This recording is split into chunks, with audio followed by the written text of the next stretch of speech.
10 kebiasaan ini bakalan menghabisi seluruh lemak visceral perut buncit kita ini ya, yang ngeganggu banget dan gak akan ada lagi yang awalnya misalnya contohnya kadar lemaknya 40% gini atau bahkan gua nih 30% kayak gini. Kita habisin dengan 10 kebiasaan ini, kita habisin tuh visceral fatnya. Kita turunin ke kadar lemak 15% kayak gini contohnya kalau gua. Atau bahkan kayak klien-klien gua ini yang laki-laki bisa turun sebanyak 10 kilo dalam waktu sebulan. Ada yang 9 kilo juga ya dalam waktu sebulan perutnya langsung ngecil. Ataupun yang perempuan ya selama 3 minggu aja turun 6 kilo dan lingkar perutnya langsung mengecil 19 cm. Satu lagi dalam waktu 1,5 bulan aja turun 10 kg dan ukuran bajunya dari XL udah bisa pakai M yang awalnya 30 Juli beratnya 7290, 10 September 45 hari kemudian itu turun 10 kg ke 62, turun 10 kg. Dan apa aja kebiasaannya? Kita langsung bahas aja. Yang pertama, kita bahas dulu dari pola latihan kita sehari-harinya. Kita mau ngelakuin aktivitas yang membakar lemak itu paling banyak, yaitu dengan jalan kaki. Tapi jalan kakinya kita nggak mau nih, asal-asalan. Dari sini kita turun lift ya, atau misalnya ke parkiran gitu, ke depan, itu jalan udah dianggap jalan kaki. Ujung-ujungnya kita naik mobil mana-mana. Bensin di mobil habis, bensin di tubuh kita malah makin banyak, Pak. Nah, kebiasaan yang kedua, kalau misalnya teman-teman itu sibuk banget, misalnya teman-teman bisnismen gitu ya, atau profesional yang sibuk banget, ya gue sibuk nyari duit, nggak ada waktu buat merhatiin perut gue yang buncit ini. Tenang aja, kita bisa menghemat waktu jalan kaki itu dengan jalan kaki di atas treadmill. Ini kenapa wajib kita lakuin? Karena yang pertama,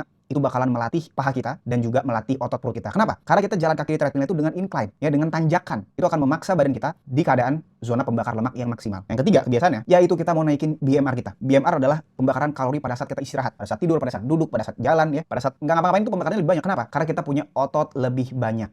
Ya, kebiasaan yang ketiga, kita mau ngelakuin latihan beban. Mau di rumah pakai beban kita sendiri, misalnya perempuan ya, kita lunges, ya kan, kita squat, ataupun misalnya kita laki-laki, misalnya kita push up, itu sudah lumayan cukup. Tapi kalau misalnya udah lumayan sering gitu latihannya, kita butuh beban eksternal supaya stimulus pembentukan ototnya semakin bertambah. Kita cukup latihannya itu 2-3 kali aja seminggu. Yang keempat, yaitu kita mau mengkonsumsi makanan berprotein hewani sampai kenyang, Pak. Nah, kebiasaan yang kelima, kita mau mengutamakan proteinnya dari daging, ya, mau daging ayam, daging sapi, daging kambing, domba, atau misalnya telur. Ya, jadi kita mau utamakan itu yang hewani semua tuh yang kita makan, oke? Nah, kebiasaan yang keenam, ini kita wajib lakuin, yaitu adalah konsumsi proteinnya itu harus konsisten setiap hari di setiap kita makan. Dan jangan pakai bumbu manis, oke? Karena kalau pakai bumbu manis nanti malah naik berat badan. Dan yang ketujuh, sekarang kita lanjut lagi, kita wajib untuk mengurangi atau bahkan stop dulu makanan olahan. Kalau saran dari gua, stop dulu sekalian selama progres penurunan kadar lemak kita ini. Dan yang kedelapan, ini kaitannya juga sama minuman ya, yaitu adalah kita wajib stop minum minuman manis. Kita mau ganti dengan alternatifnya aja. Pakai stevia misalnya, atau misalnya kita yang zero sugar, sekali aja sehari, yang banyak-banyak. Nah, kebiasaan yang kesembilan,